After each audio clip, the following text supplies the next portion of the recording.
15 कुएं का मेंढक। कुएं का मेंढक तुमने कहानी सुनी है ना? सागर का एक मेंढक एक बार एक कुएं में चला आया। कुएं के मेंढक ने पूछ की, मित्र कहाँ से आते हो? उसने कहा, सागर से आता हूँ। कुएं के मेंढक ने तो सागर शब्द सुना ही नहीं था। उसने कहा, सागर यह किस कुएं का नाम है? सागर से आए मेंढक हंसने लगा। उसने कहा, यह कुएं का नाम नहीं है तो सागर क्या है? बड़ी मुश्किल हुई सागर के मेंढक को। वह कैसे समझे सागर क्या है? कुएं का मेंढक कभी कुएं के बाहर गया नहीं था।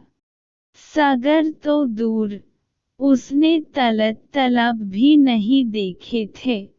कुएं में ही बड़ा हुआ, कुएं में ही जिया। कुआं ही उसका संसार था, वही उसका समस्त वेश था। कुएं के मेंढक ने 1/3 कुएं के छलांग लगाई और कहा, इतना बड़ा है तुम्हारा सागर। सागर के मेंढक ने कहा, मित्र तुम मुझे बड़ी अड़चन में डाले दे रहे हो। सागर बहुत बड़ा है। तो उसने 2/3 कुएं में छलांग लगाई। उसने कहा, इतना बड़ा है तुम्हारा सागर। सागर के मेंढक ने कहा कि मैं तुम्हें कैसे समझाऊं, तुम्हें कैसे बताऊं सागर बहुत बड़ा है। तो उसने पूरे कुएं में एक कोने से दूसरे कोने तक छलांग लगाई। उसने कहा, इतना बड़ा है तुम्हारा सागर। और जब सागर के मेंढक ने कहा, यह तो कुछ भी नहीं है, अनंत अनंत गुण बड़ा है, तो कुएं के मेंढक ने कहा, तेरे जैसा झूठ बोलने वाला मेंढक मैंने कभी देखा नहीं। बाहर निकल, किसी और को धोखा देना। तूने मुझे समझा क्या है? मैं कोई बुद्धू नहीं हूँ कि तेरी बातों में आ जाऊं। इसी वक्त बाहर निकल। इस तरह के झूठ बोलने वालों को इस कुएं में कोई जगह नहीं। यह कहानी बड़ी अर्थपूर्ण है।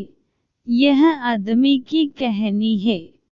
सुकरात को जब जहर दिया गया तो एथेंस के जजों ने यह निर्णय लिया कि या तो तुम मरने को राजी हो जाओ और या फिर तुम जो बातें कहते हो वे बातें कहना बंद कर दो। दो में से कुछ भी चुन लो। तुम जो बातें कहते हो वे बंद कर दो तो तुम जी सकते हो, और अगर तुम उन बातों को जारी रखोगे तो सिवाय मृत्यु के और कोई उपाय नहीं है। फिर मृत्यु के लिए राजी हो जाओ। सुकरात बातें क्या कह रहा था? सागर की बातें कर रहा था, कुएं के लोगों से। और कुएं के भीतर रहने वाले लोग सागर की बात सुनकर नाराज हो जाते हैं। सुकरात का अपराध था। यही अपराध अदालत ने तय किया था कि तुम लोगों को बिगड़ते हो। सुकरात लोगों को बिगड़ता है।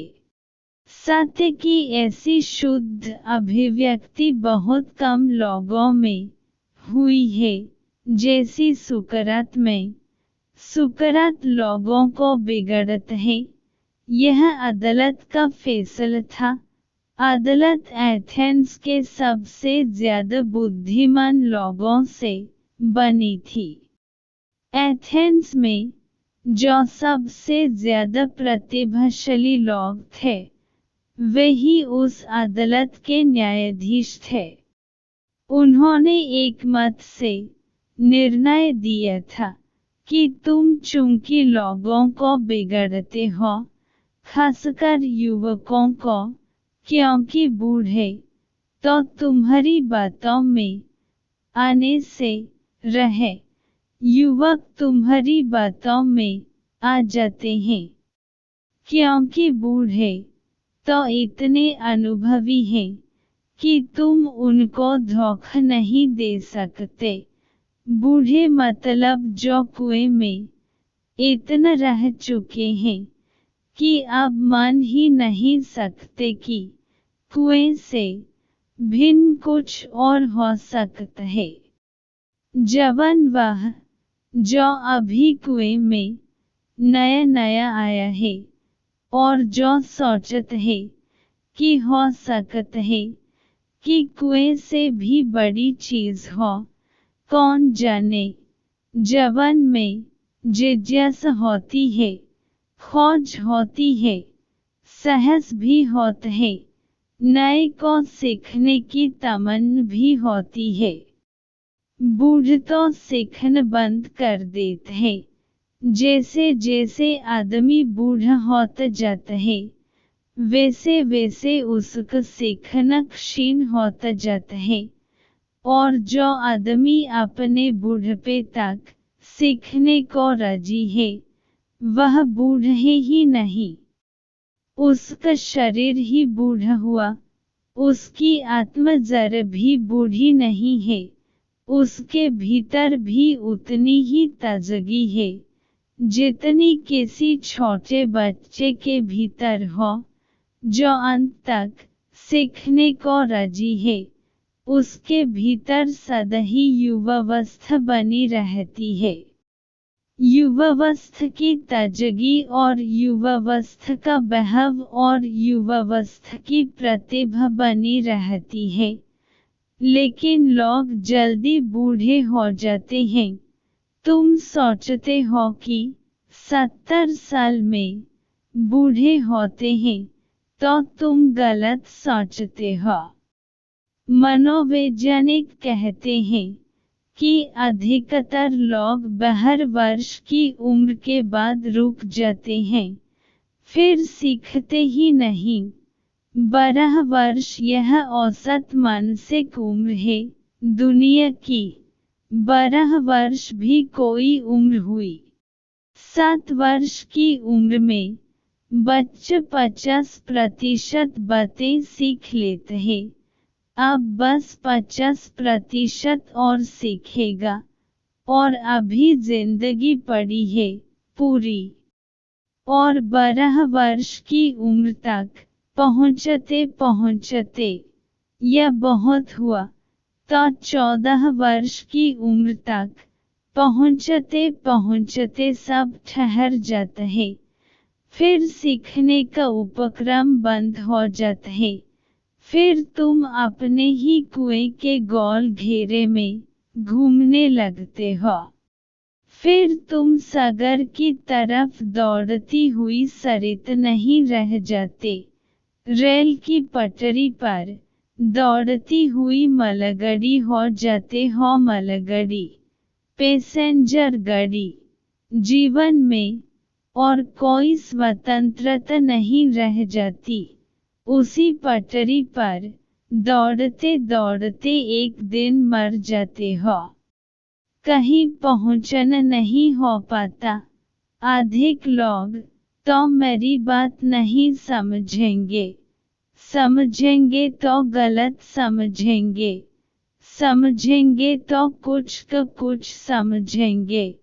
मैं इससे अन्यथा की आशा भी नहीं रखता, इसलिए मुझे इससे कुछ अड़चन नहीं होती। मुझे इससे कुछ विषाद नहीं होता, इससे मुझे कोई चिंता नहीं होती। यह होना ही चाहिए। अगर लोग मेरी बात बिल्कुल वैसी ही समझ लें जैसे मैं कह रहा हूँ, तो चमत्कार होगा।